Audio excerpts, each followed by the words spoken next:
Bismillahirrahmanirrahim. Alhamdulillahirabbil alamin. Wa sallallahu wa sallama wa baraka ala abdihi wa rasulihi nabiyina Muhammad wa ala alihi wa sahbihi ajma'in. Amma ba'du. Apa kabar para pemirsa sekalian dirahmati oleh Allah Subhanahu wa taala? Ditipu dunia.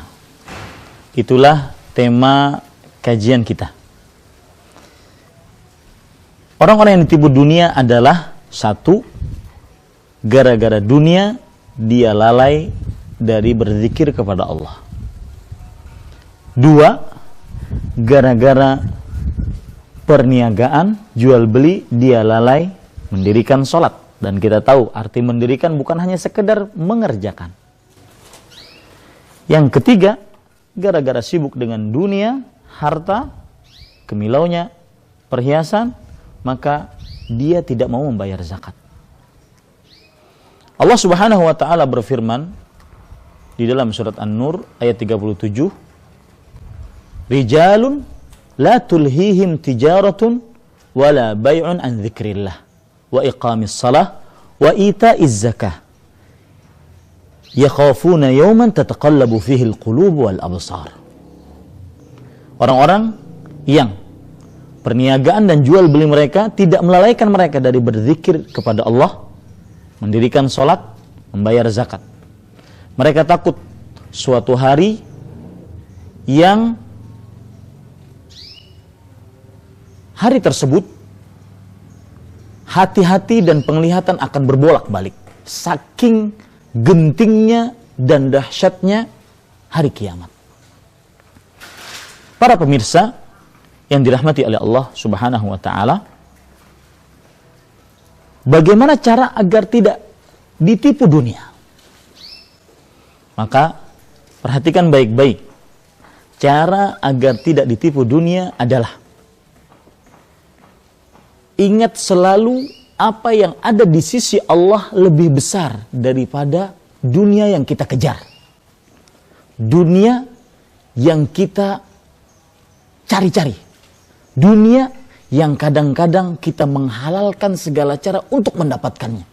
Menipu, mencuri, berjudi, melakukan kezaliman, kemudian makan harta riba, apa saja. Maka kapan orang tertipu dunia? Kapan seseorang menghalalkan segala cara untuk mengaris dunia? Maka obatnya adalah ingat yang di sisi Allah lebih besar. Yang di sisi Allah nikmat, pahala, kenikmatan, apa saja yang ada di surga lebih besar daripada hanya dunia. Para pemirsa, apa dalil yang menunjukkan akan hal ini? Lihat surah Al-Anfal ayat 28. Allah berfirman, wa'lamu annama amwalukum wa auladukum fitnah wa annallaha 'indahu ajrun 'azim. Ketahuilah bahwasanya harta dan anak-anak kalian adalah ujian. Kapan kita teruji dengan harta? Akhirnya melalaikan sholat, tidak berzikir, tidak bayar zakat, lupa akhirat, maka ketahuilah di sisi Allah ganjaran yang besar. Dan Allah ulangi ayat ini di dalam beberapa surat yang lain. Seperti dalam surat At-Taubah ayat 22, khalidina fiha abadan innallaha 'indahu ajrun 'azim. Artinya Allah mereka kekal di dalamnya selamanya. Sesungguhnya di sisi Allah pahala yang besar. Begitu juga dalam surah At-Taghabun ayat 15, Allah Subhanahu wa taala berfirman, innama amwalukum wa auladukum fitnah wallahu 'indahu ajrun 'azim. Sesungguhnya harta anak-anak kalian hanyalah fitnah, ujian. Maka Allah di sisinya ganjaran yang lebih besar.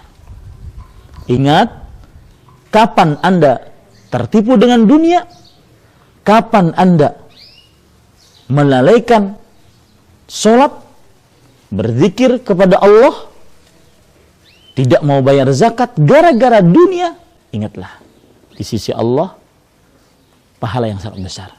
Ketika ada hayya 'alas salah, hayya 'alal falah, memanggil salat untuk mengerjakan sholat berjamaah, ada dua pilihan di hadapan kita. Dunia kah? Sholat berjamaah kah? Maka pilihlah sholat berjamaah. Karena di sisi Allah, ganjaran yang lebih besar. Kapan Anda miliki dunia, seperti moge ini, seperti mobil di belakang saya ini. Kapan Anda perkara dunia, sibuk dengan motor besar Anda, motor gede Anda. Padahal, kadang-kadang lagi, yang harus diperhatikan, saya ingin menambahkan sedikit saja. Bahwa contoh orang yang tertipu dunia adalah orang yang sombong dengan dunia yang dia dapatkan. Kenapa? Karena sebenarnya harta yang dia miliki adalah yang akan menemani dia selalu sampai di alam barzakh kelak. Itulah harta hakiki. Adapun motor sebesar ini dengan mungkin merek yang luar biasa, mobil sebesar ini mungkin tidak akan terlalu begitu bermanfaat jika tidak digunakan untuk perkara-perkara yang akan bermanfaat di akhirat. Kawan sejati adalah amal kita. Adapun sekedar harta hanyalah menemani saat di dunia, maka ketika dia meninggal, dia mengatakan, pertemananku denganmu hanya cukup sini. Jangan ditipu dunia, yaitu jangan sampai lalai berzikir, lalai mendirikan sholat, tidak mau bayar zakat, lupa akhirat, atau sombong dengan dunia yang kita miliki. Mudah-mudahan ini adalah obat agar kita tidak ditipu dunia.